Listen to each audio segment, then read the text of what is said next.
Hello friends, ಇವತ್ತಿನ ಸಂಚಿಕೆಯಲ್ಲಿ ಏನಾಯಿತು ಅಂತ ನೋಡ್ಕೊಂಡು ಬರೋಣ ಬನ್ನಿ.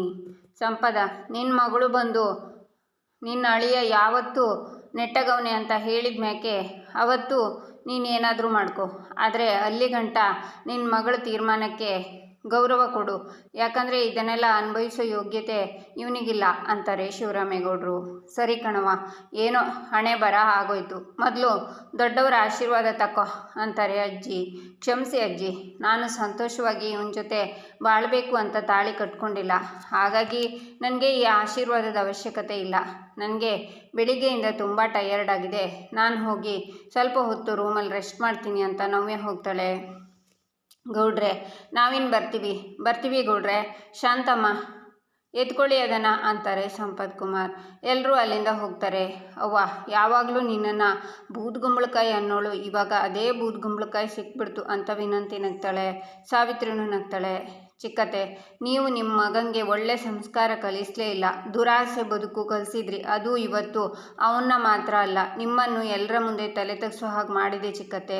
ಮೊದಲು ನೀವು ಬದಲಾಗಿ, ಆಮೇಲೆ ಆಟೋಮೆಟಿಕ್ ಆಗಿ ನಿಮ್ಮ ಮಗನೂ ಬದಲಾಗ್ತಾನೆ.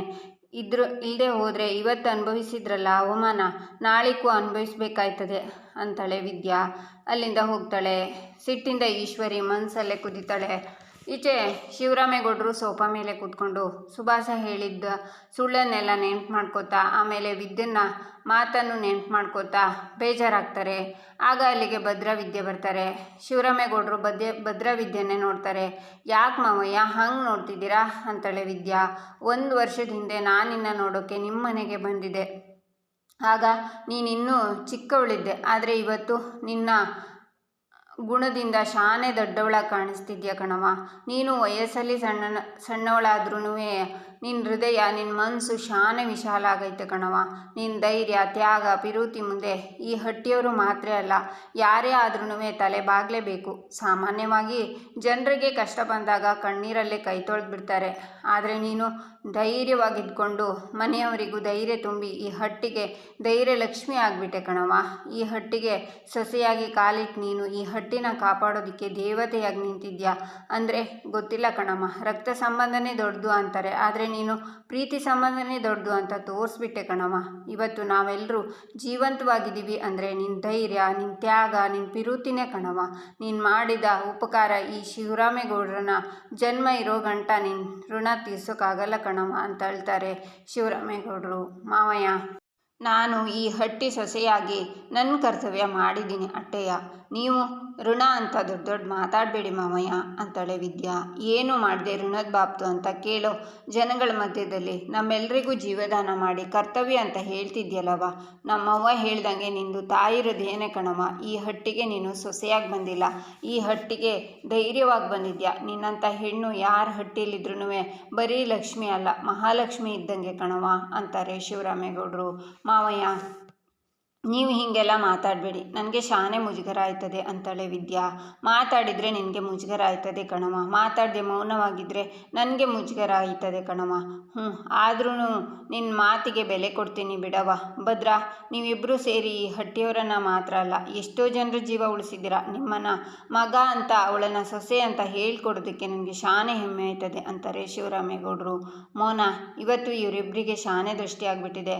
ಸಂಜೆಗೆ ಜಪ್ತಿ ಮಾಡು, ದೃಷ್ಟಿ ತೆಗಿಬೇಕು ಅಂತ ಅಜ್ಜಿ ಅಲ್ಲೇ ಕೈಯಿಂದ ದೃಷ್ಟಿನೂ ತೆಗಿತಾರೆ.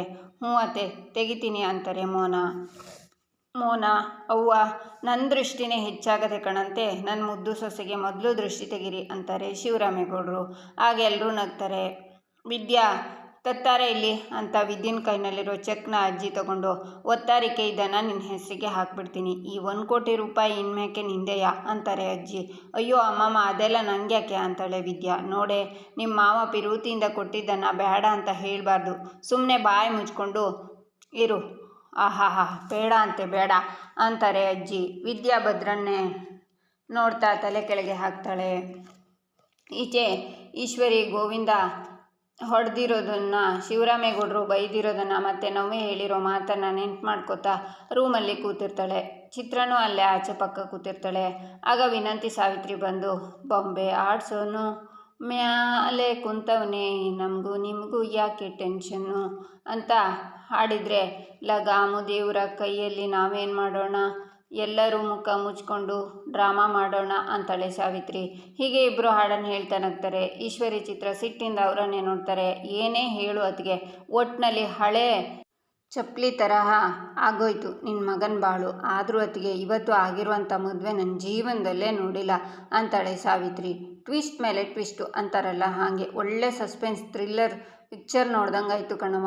ಮೊದಲು ಇನ್ನೇನು ಈ ಮದುವೆ ನಿಂತೋಯ್ತು ಅಂದ್ಕೊಂಡ್ವಿ, ಆದರೂ ನಿಂತೋಗ್ಲಿಲ್ಲವ್ವ. ಇದು ಒಳ್ಳೆ ಮದುವೆ ಆದ್ರೂ ಆಗದೆ ಇರೋ ಥರ ಅಲ್ವೇನವ್ವ.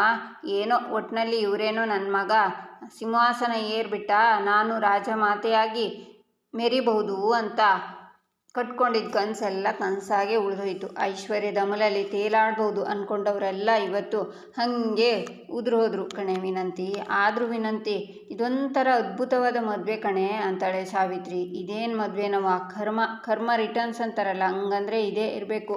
ಅಯ್ಯಯ್ಯೋ, MLA ಮನೆ ಸಂಬಂಧ ಸಿಕ್ತು ಅಂತ ಹಾರಾಡಿದ್ದೇನು ತೂರಾಡಿದ್ದೇನು, ಕಾಗೆ ಬಂಗಾರದಂಥ ಮಗನ ಮಾಡಿಕೊಂಡು ಗೆದ್ಬಿಟ್ವಿ ಅಂತ ಮೆರೀತಿದ್ದವರು ಇವಾಗ ನೋಡು ಸುಣ್ಣವಾಗಿಬಿಟ್ರು, ಆಚೆ ಬಂದು ಮುಖ ತೋರಿಸ್ದಂಗೆ ಆಗ್ಬಿಟ್ರು ನೋಡು ಅಂತಾಳೆ ವಿನಂತಿ. ಇವ್ರು ಬಯಸಿದ್ದು ಹಣ ಆಸ್ತಿ ಎಲ್ಲ ಹೆಂಗೆ ಗೊತ್ತಾ, ಅದೇ ಈ ಮರಳುಗಾಡಲ್ಲಿ ಮರೀಚಿಕೆ ಇದ್ದಂಗೆ ಕಣ್ಣಿಗೆ ಮಾತ್ರ ಕಾಣಿಸ್ತಿತ್ತು, ಆದರೆ ಕೈಗೆ ಸಿಗ್ತಿರ್ಲಿಲ್ಲ ಪಾಪ ಅಂತಾಳೆ ಸಾವಿತ್ರಿ.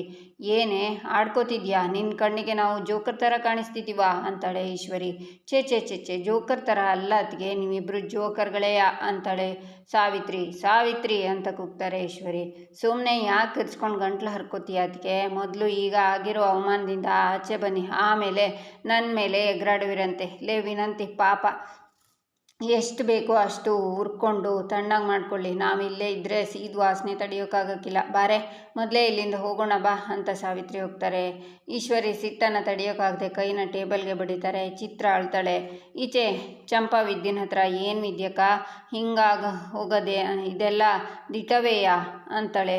ದಿಟನೇ ಚಂಪಾ, ಮೋಸದ ಮುಖವಾಡ ಎಷ್ಟೇ ಗಟ್ಟಿಯಾಗಿದ್ರೂ ಸತ್ಯದ ಗಾಳಿ ಸೋಕಿದ್ರೆ ಸಾಕು, ಅದೆಲ್ಲ ಕಳಚಿ ಬೀಳಲೇಬೇಕಲ್ವೇ, ಅದಿವತ್ತು ಬಿತ್ತು ಅಟೆಯ. ನೋಡು ಚಂಪಾ, ಕಾಲ ಅನ್ನೋದು ಸತ್ಯದ ಪರವಾಗಿ ನಿಂತರೆ ಮೋಸದ ಮುಖವಾಡದ ವಿರುದ್ಧನೇ ಸಾಕ್ಷಿ ಹೇಳ್ತದಂತೆ. ಹಾಗೆ ಸುಳ್ಳಿನ ನೆರಳು ಏಟೇ ದೊಡ್ಡದಾಗಿದ್ರೂ ಸತ್ಯದ ಬೆಳಕಿನ ಮುಂದ್ಗುಟೆ ಎಲ್ಲನೂ ಮಾಯ ಆಗಲೇಬೇಕಲ್ವೇ, ಇವತ್ತಾಗಿದ್ದು ಅದೇಯ ಅಂತಾಳೆ ವಿದ್ಯಾ. ನಿನ್ನ ಮಾತು ದಿಟ ವಿದ್ಯಕ್ಕ, ನಾವು ಮಾಡೋ ಒಳ್ಳೆ ಕೆಲಸನೇ ನಮಗೆ ರಕ್ಷೆ, ನಾವು ಮಾಡೋ ಕೆಟ್ಟ ಕೆಲಸನೇ ನಮಗೆ ಶಿಕ್ಷೆ ಅನ್ನೋದನ್ನು ಅಂಥವ್ರು ಅದು ಯಾವಾಗ ಅರ್ಥ ಮಾಡ್ಕೋತಾರೋ ಅಂತಾಳೆ ಚಂಪಾ. ಅದಕ್ಕೆ ಅಲ್ವ ಚಂಪಕ್ಕ ಮಾಡಿದ್ದುಣ್ಣೋ ಮಹಾರಾಯ ಅನ್ನೋ ಪರಿಸ್ಥಿತಿ ಬಂದಿರೋದು ಅಂತಾಳೆ ಸರು. ಅದು ಸರಿ ವಿದ್ಯಕ್ಕ, ಅವ್ರು ಶಾನೆ ಸ್ಟ್ರಾಂಗ್ ಅಂತೆ ಅಂತಾಳೆ ಚಂಪಾ. ಯಾರು ಚಂಪಕ್ಕ, ನಿನ್ನ ಸವತಿ ಬಗ್ಗೆ ಕೇಳ್ತಿದ್ಯಾ ಅಂತಾಳೆ ಸರು. ಏನು ಅಂತ ಮಾತಾಡ್ತಿ, ಚಿಕ್ಕವಳು ನೀನು, ಹಂಗೆಲ್ಲ ಮಾತಾಡಬಾರ್ದು, ಸುಮ್ಕಿರು ಅಂತಾಳೆ ವಿದ್ಯಾ. ಅಯ್ಯೋ ಅಕ್ಕ, ಅಜ್ಜಿ ಮತ್ತು ಊರವರೆಲ್ಲ ಯಾರೇ ಎರಡನೇ ಮದುವೆ ಮಾಡ್ಕೊಂಡು ಬಂದ್ರೂ ಸವತಿ ಬಂದ್ಲು ಅಂತಾರಲ್ಲ, ಅದಕ್ಕೆ ಹಂಗೆ ರೇಗಿಸ್ದೆ ಅಟ್ಟೆಯ ಅಂತಾಳೆ ಸರು. ಸಣ್ಣವ್ರ ಬಾಯಲ್ಲೆಲ್ಲ ಅಷ್ಟು ದೊಡ್ಡ ಮಾತು ಬರಬಾರ್ದು ಸರು ಅಂತಾಳೆ ವಿದ್ಯಾ. ಅಯ್ಯೋ ಹೋಗಲಿ ಬಿಡು ವಿದ್ಯಕ್ಕ, ಅದ್ಯಾಕೆ ಹಂಗೆ ಬೈತಿದ್ಯಾ, ಈಗ ಹೇಳು. ಅವ್ರು ಶಾನೆ ಸ್ಟ್ರಾಂಗ್ ಅಂತೆ ಅಂತಾಳೆ ಚಂಪಾ. ಸ್ಟ್ರಾಂಗ್ ಅಂತ ಕೇಳ್ತಿದ್ಯಲ್ಲ ಚಂಪಕ್ಕ, ಒಳ್ಳೆ ಆಟಮ್ ಬಾಂಬ್ ಇದ್ದಂಗೆ ಅವರೇ. ದಿಟ ಹೇಳಬೇಕು ಅಂದರೆ ಈ ಮದುವೆ ಸುಭಾಷ್ ಬಾವನ ಬಾಳೆಗೆ ನರಕ ಅಂದ್ರೂ ತಪ್ಪಾಗಕ್ಕಿಲ್ಲ ಅಂತಾಳೆ ಸರು. ಹೆಣ್ಣು ಅಂದರೆ ಎಲ್ಲನೂ ಮೌನವಾಗಿ ಸಹಿಸ್ಕೋತಾಳೆ ಅಂದ್ಕೊಂಡು ಅವಳು ತಾಳ್ಮೆನೇ ದೌರ್ಬಲ್ಯ ಅಂದ್ಕೊಂಡವ್ರ ಮುಂತ್ಗಟ್ಟೆ ನಾವು ಸ್ಟ್ರಾಂಗ್ ಆಗಿರಬೇಕು ಚಂಪಾ. ಒಂದು ಮಾತನ್ನು ಜಪ್ತಿ ಮಾಡ್ಕೋ ಚಂಪಾ, ಯಾರು ಶಾನೆ ಹೆದರ್ಕೋತಾರೋ ಅವ್ರ ಹಟ್ಟಿಗೆ ಅಪಾಯ ಮೊದಲು ಬರೋದು. ಅದಕ್ಕೆ ಏನೇ ಬಂದ್ರೂ ಧೈರ್ಯವಾಗಿ ಎದುರಿಸೋದನ್ನು ಕಲಿಬೇಕು. ಆವಾಗಲೇ ನಮ್ಮಲ್ಲಿ ಬದಲಾವಣೆ ಶುರು ಆಗೋದು. ಆಗಲೇ ಆ ಹೆಣ್ಣಿನ ಬದುಕಿನ ಮೇಲೆ ಬೆಲೆ, ಸ್ವಾಭಿಮಾನಕ್ಕೆ ಗೌರವ ಸಿಗೋದು ಅಂತಾಳೆ ವಿದ್ಯಾ. ಹಂಗಾರೆ ಸುಭಾಷನ್ ಕತೆ ಅಂತಾಳೆ ಚಂಪಾ. ಆ ದೇವರೇ ಕಾಪಾಡಬೇಕು. ನನಗನ್ಸೋ ಪ್ರಕಾರ ಆ ಹುಡುಗಿ ಸುಭಾಷ್ ಬಾವನ ಜುಟ್ಟನ್ನು ಹಿಡ್ಕೊಂಡು ರುಬ್ಬೋ ಕಲ್ತರ ರುಬ್ತಿರ್ತಾರೆ ಅಂತಾಳೆ ಸರು. ಎಲ್ಲರೂ ನಗ್ತಾರೆ. ಈಚೆ ಭದ್ರ ನಿಂತ್ಕೊಂಡು ಯೋಚನೆ ಮಾಡ್ತಿರುವಾಗ ಅಜ್ಜಿ ಬಂದು, ಏನ್ಲಾ ನನ್ನ ಮೊಮ್ಮಗನೇ, ಸೋತಿಯೋ ಇಲ್ಲ ಗೆದ್ದಿಯೋ, ನೀನು ಸೋಲೋ ಮಾತೇ ಇಲ್ಲ ಕಣಂತೆ, ನೀನು ಗೆದ್ಬಿಟ್ಟೆ. ಅದು ನಮ್ಮ ಸುಭಾಷನ ವಿರುದ್ಧ ಅಂದಮೇಲೆ ಅದು ಗೆಲುವೇ ಅಲ್ವೇ. ನಾನೆಲ್ಲೋ ನಿನ್ನ ಹೆಂಡ್ರು ಒಳ್ಳೆ ಮನಸ್ಸಿಗೆ ಸೋತು ಅವಳು ಇಂಥ ಕೆಲಸ ಮಾಡಿದಾಳೆ ಅಂತ ಜಗತ್ತಿಗೆ ತೋರ್ಸೋಕ್ಕೆ ಹೋಗಿದ್ಯಾ ಅಂದ್ಕೊಂಡಿದ್ದೆ. ಆದರೆ ನೀನು ಸುಭಾಷ ಇಂಥ ಕೆಲಸ ಮಾಡೋನೆ ಅಂತ ಅವನ ಬಂಡವಾಳನ ಬಯಲು ಮಾಡಿ ಗೊತ್ತಾಗೋ ಹಂಗೆ ಗೆಲ್ಲೋಕೆ ಹೋಗಿದ್ದೆ ಅಂತ ಗೊತ್ತಾಯ್ತು ಬಿಡು ಅಂತಾರೆ ಅಜ್ಜಿ. ಅದು ಹಂಗಲ್ಲ ಅಮ್ಮಮ್ಮ ಅಂತಾನೆ ಭದ್ರ. ನನಗೆ ಅರ್ಥ ಆಯ್ತದೆ ಬಿಡು ಮೊಮ್ಮಗನೇ. ಪ್ರೀತಿ ಒಳ್ಳೆತನದ ಮುಂದ್ಗುಟೆ ನೀನು ಸೋತ್ಬಿಟ್ಟೆ. ನಿನ್ನ ಮಾನ ಹರಾಜಾಗ್ಬಿಡ್ತದೆ. ಅದಕ್ಕೆ ನೀನು ಯಾವಾಗಲೂ ಗೆಲ್ತಾನೆ ಇರಬೇಕು. ಗೆಲ್ಲು ಮೊಮ್ಮಗನೇ, ಗೆಲ್ಲು. ಆದರೆ ಒಂದು ತಿಳ್ಕೊ, ಸಂಬಂಧ ಅನ್ನೋದು ಗೆಲ್ಲೋ ಯುದ್ಧ ಅಲ್ಲ, ಉಳಿಸ್ಬೇಕಾಗಿರೋ ಜವಾಬ್ದಾರಿ. ಮಾತೆತ್ತಿದ್ರೆ ಸಾಕು, ಅಪ್ಪಯ್ಯನೇ ನನ್ನ ಪ್ರಾಣ ಅಂತ ಹೇಳ್ತಿದ್ಯಲ್ಲ, ಆ ಅಪ್ಪಯ್ಯನ ಪ್ರಾಣನ ಉಳಿಸ್ದವಳು ಅವಳೇ ಕಣ್ಲ. ಅವತ್ತು ನನ್ನ ಮಗನ ಪರಿಸ್ಥಿತಿ ಹೇಗಿತ್ತು ಅಂತ ಕಣ್ಣಾರೆ ಕಂಡವಳು ನಾನು. ಹೆತ್ತವಳು, ಕಟ್ಕೊಂಡವಳು, ಇಬ್ಬರು ಜೊತೆಗಿದ್ರು, ಏನೂ ಮಾಡೋಕ್ಕಾಗ್ತಿರಲಿಲ್ಲ. ಆದರೆ ಈ ಮನೆಗೆ ಬಂದ ಸೊಸೆ ಅವನ ಜೀವ ಉಳಿಸೋಕೆ ತನ್ನ ಜೀವದ ಜೊತೆಗೆ ಹೋರಾಟ ಮಾಡಿದ್ಲು. ಅದು ಅವಳು ಒಳ್ಳೆ ಗುಣ.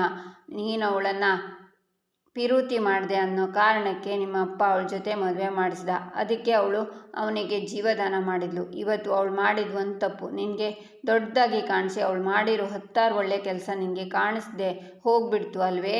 ಈ ಮನೆ ಮರ್ಯಾದೆ, ಗಂಡನ ಮರ್ಯಾದೆ, ಮಾವನ ಪ್ರಾಣ ಉಳಿಸೋಕೆ ಅವಳು ತನ್ನ ಜೀವನೇ ಕೊಡೋಕೆ ಸಿದ್ಧವಾಗಿದ್ಲು. ಆದರೆ ನೀನು ಅದಕ್ಕೆ ಬಹುಮಾನವಾಗಿ ಏನು ಕೊಟ್ಟೆ? ಒಂದಕ್ಕಿಂತ ಯೋಚನೆ ಮಾಡು ಅಂತಾರೆ ಅಜ್ಜಿ. ಈಚೆ ಭದ್ರ ಮಳೆಯಲ್ಲಿ ನೆನಿತಾ ಅವತ್ತು ಇದ್ದಂಗೆ ಏನೆಲ್ಲ ಹೇಳಿದೆ ಅಂತ ನೆನ್ಪು ಮಾಡಿಕೊಂಡು, ನಾನೇ ಸರ್ವಸ್ವ ಅಂತ ನನ್ನ ಕೈ ಹಿಡಿದು ಬಂದಿದ್ದು ನನ್ನ ಹೆಂಡ್ರಿಗೆ ಅಂತ ಮಾತಾಡಿ ಅವಮಾನ ಮಾಡಿಬಿಟ್ನಲ್ಲ. ಹೊಟ್ಟೆಗೆ ಬಟ್ಟೆ ಕಟ್ಕೊಂಡಿದ್ರೆ ದೊಡ್ಡ ಅಪರಾಧ ಅನ್ನೋ ಹಾಗೆ ಶಾನೆ ಕಷ್ಟ ಕೊಟ್ಬಿಟ್ಟೆ. ಇನ್ನೂ ನಾನು ಸುಮ್ಮನೆ ಇದ್ದರೆ ನಾನು ಮನುಷ್ಯ ಅನ್ಸ್ಕೊಳ್ಳೋಕ್ಕಿಲ್ಲ. ನನ್ನ ಅಮ್ಮಿತಾವ ಹೋಗಿ ನಾನು ಕ್ಷಮೆ ಕೇಳಲೇಬೇಕು ಅಂತಾನೆ ಭದ್ರ. ಇಲ್ಲಿಗೆ ಈ ಸಂಚಿಕೆ ಮುಕ್ತಾಯವಾಗುತ್ತೆ. ಮುಂದಿನ ಸಂಚಿಕೆಗಾಗಿ ನಮ್ಮ ಚಾನಲನ್ನು ನೋಡಿ, ಸಬ್ಸ್ಕ್ರೈಬ್ ಮಾಡಿ, ಲೈಕ್ ಮಾಡಿ, ಸಪೋರ್ಟ್ ಮಾಡೋದನ್ನು ಮರಿಬೇಡಿ.